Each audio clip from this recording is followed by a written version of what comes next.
दोस्तों 13 मार्च की होली है और आप अपने शत्रु का यदि नाश करना चाहते हैं तो होली का ये उपाय मैं आज आपको बताने जा रहा हूं कि एक नींबू पर नाम लिख करके आपको होली दहन में फेंकना है।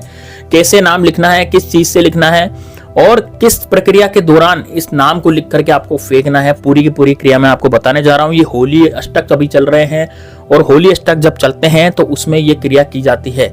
13 मार्च को आपको ये क्रिया करनी है। 13 मार्च को ये उपाय आपको करना है। दुश्मन के नाश का उपाय है, जिसने आपने यदि इस उपाय को कर लिया तो यकीन मानिए आपके सारे शत्रु जो हैं पूरी तरह से नेस्तनाबूद हो जाएंगे। अभी तक जो शत्रुओं से आप जो परेशान थे, परेशान चल रहे थे, जो शत्रु आपको मनमानी कर रहे थे, जो शत्रु आपको तवज्जो नहीं दे रहे थे, जो शत्रु आपके जीवन में जहर घोल रहे थे, जो शत्रु आपकी प्रॉपर्टी हथियाना चाहते थे, जो शत्रु आपको जॉब पर परेशान करते थे, जो शत्रु आपको सामने से आकर के गाली गलौज करते हैं, जो शत्रु आपके जीवन में पीठ पीछे आप पर छुरा ठोकते हैं या फिर आपकी बदनामी करते हैं, जो शत्रु आपकी दुकान चलती चलाई दुकान को बंद करने की सोच रहे हैं, यानी कि आपका बुरा ही बुरा जो शत्रु सोचे चले जा रहे हैं, तमाम शत्रु, चाहे वो गुप्त शत्रु हो, चाहे वो प्रत्यक्ष शत्रु हो, चाहे सामने से आकर के वार कर रहा हो या पीठ पीछे वार कर रहा हो, कैसा भी शत्रु, हजार हो, लाख हो, कितने भी शत्रु हो, इस होली के उपाय से उस शत्रु की 12 बज जाएगी, उस शत्रु की खाट खड़ी हो जाएगी। इतना जबरदस्त उपाय मैं आज आपको आपके सामने लेकर के आया हूं। एक नींबू का उपाय है दोस्तों। नींबू का प्रयोग जो है प्राचीन काल में भी किया जाता था।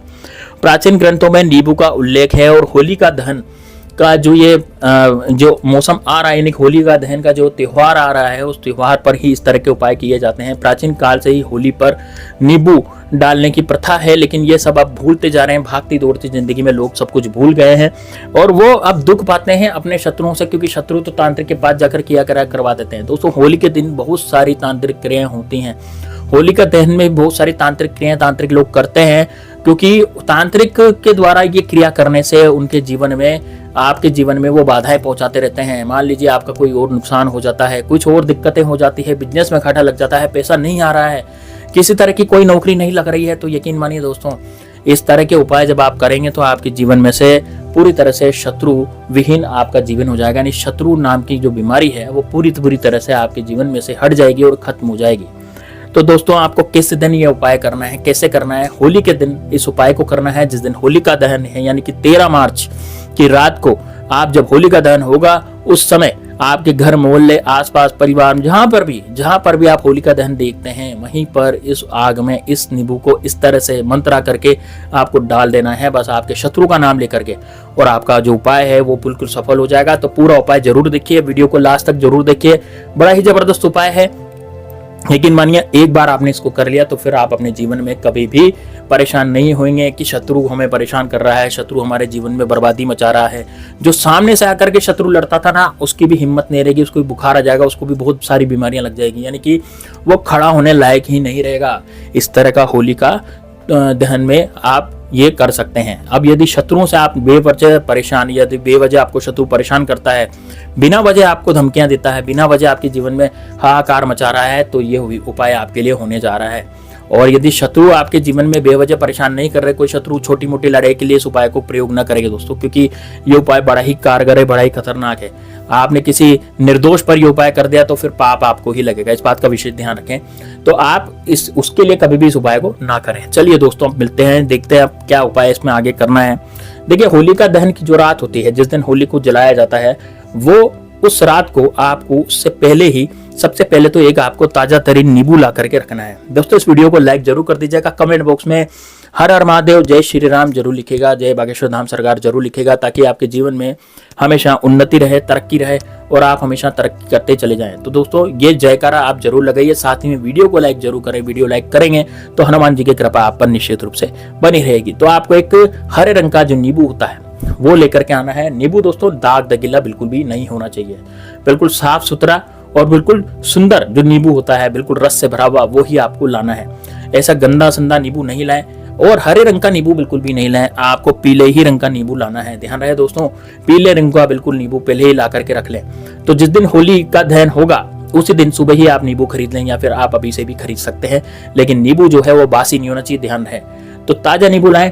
ताजा नींबू ला करके आपको अब और भी इसमें कुछ चीजें चाहिए, अब मैं वो आपको सामग्री बताने जा रहा हूँ। तो वो सामग्री, सबसे पहले तो आपको नींबू लाना है। नींबू के बाद आपको एक कामिया सिंदूर लाना है। दोस्तों कामिया सिंदूर होता है, ये केसरिया रंग का सिंदूर होता है, जिसे हम कामी भी बोलते हैं।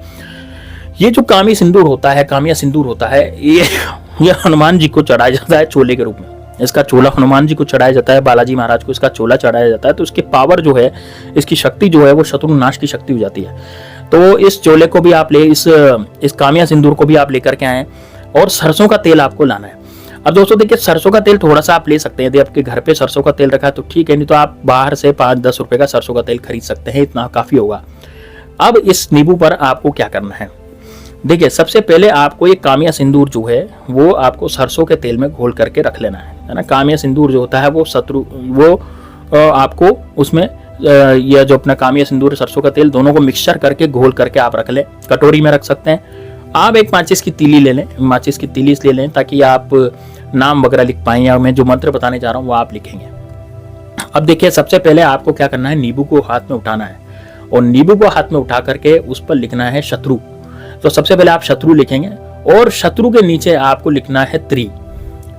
क्या लिखना है, त्रि। दोस्तों त्रि जो होता है माँ बगलामुखी से संबंधित होता है, और जो बगलामुखी होती है वो माता हमारे शत्रुओं का नाश करती है, यानी कि हमारे शत्रुओं का विनाश करने वाली माँ बगलामुखी होती है। तो आपको नींबू पर त्रि भी लिखना है, यानी कि आप अपने सबसे पहले तो अपने शत्रु लिखेंगे, या फिर आपका कोई एक ही शत्रु परेशान कर रहा है ना, तो आप केवल उस शत्रु का नाम भी लिख सकते हैं। जैसे मान लीजिए मेरे शत्रु का नाम अजय है या विजय, कुछ भी हो सकता है शत्रु का नाम, तो वो शत्रु का नाम आप लिख दे और उसके नीचे आपको त्रि लिखना है। त्रि क्या होता है, बगलामुखी। मैंने आपको पहले ही बताया, जैसे मैं पहले ही बता चुका हूँ कि त्रि जो होता है वो बगलामुखी का मंत्र में आता है, तो ये शत्रु नाश का ही काम करता है। ठीक, अब इसके नीचे आपने त्रि लिख दिया। त्रि लिखने के बाद अब आपको क्या करना है, इस नींबू को अपने हाथ में लेना है। आपको कौन से हाथ में, सीधे हाथ में। तो इस नींबू को सीधे हाथ में पकड़ लें और इसको सीधे हाथ में पकड़ के आंखें बंद करके दक्षिण दिशा में आपको बैठ जाना है। देखिए दक्षिण दिशा में आप जमीन पर नहीं बैठ सकते हैं, है ना। मात्र मान लीजिए बहुत सौ के पैर खराब होते हैं, वो जमीन पर नहीं बैठ पाते हैं, तो आप किसी स्टूल पर या किसी कुर्सी पर भी बैठ सकते हैं, टेबल पर बैठ सकते हैं, पलंग पे भी बैठ सकते हैं, बेड पर भी बैठ सकते हैं, कोई इसमें कोई दिक्कत नहीं है, आप कहीं भी बैठ सकते हैं। तो आराम से वहां पर बैठ करके आपको इस नींबू को अपनी हथेली में लेना है। हथेली में लेने के बाद आपको अपने शत्रु का ध्यान करना है। शत्रु का ध्यान करने के बाद आपको बोलना है त्रि त्रि त्रि त्रि त्रि। अभी कितनी बार बोलेंगे, देखिए आपको त्रि त्रि जो है वो 9 बार बोलना है। ठीक, 9 बार आपको त्रि त्रि त्रि त्रि बोलना है, जो आपने लिखा था उस पर त्रि। अब आपको ध्यान करना है अपने शत्रुओं का। आप 10 से 15 सेकंड तक आप ये करें। उसके बाद इस नींबू को ले जा करके आप जब होली जलेगी तो होली का दहन में, जलती हुई होली में आपको इसको डाल देना है। क्या करना है, जलती हुई होली में इसको पूरी तरह से इसको डाल देना है। बस इतना आपको करना है दोस्तों। अब ये जलती हुई होली में जब डलेगा और ये पूरी तरह से जब पकेगा, पूरी तरह से जल जाएगा, तो वैसा ही आपके शत्रु के साथ भी होगा, यानी कि आपका जो शत्रु है वो भी पूरी तरह से बर्बाद होना शुरू हो जाएगा। वो जो शत्रु है वो भी पूरी तरह से निस्तनाबूद हो जाएगा। जिस भी शत्रु का आपने नाम लिख रखा होगा या फिर तमाम आपके शत्रु होंगे, वो सारे के सारे जो भी आप पर कुछ किया कराया करवा रहे होंगे वो सारे बर्बाद हो जाएंगे। यानी कि शत्रु आपकर किया कराया कराने की तो बहुत दूर की बात है, आपकी तरफ देखेगा तक नहीं। इतना जबरदस्त उपाय है ये दोस्तों, इसको जरूर कीजिएगा। होली दहन नजदीक आ रहा है, इसलिए मैंने वीडियो बनाया है ताकि आप इसको करें। इसको डायरी में लिख लें, पेन में लिख लें, पेन से कहीं भी लिख लें आप इसको, लेकिन लिखें जरूर। और इसको शेयर भी कीजिए दोस्तों ज्यादा से ज्यादा लोगों के पास, ताकि सबको पता लग जाए इस उपाय के बारे में। तो चलिए दोस्तों, मिलते हैं नेक्स्ट वीडियो में। तब तक के लिए जय श्री राम, जय बागेश्वर धाम सरकार। आप सभी सुखी रहें।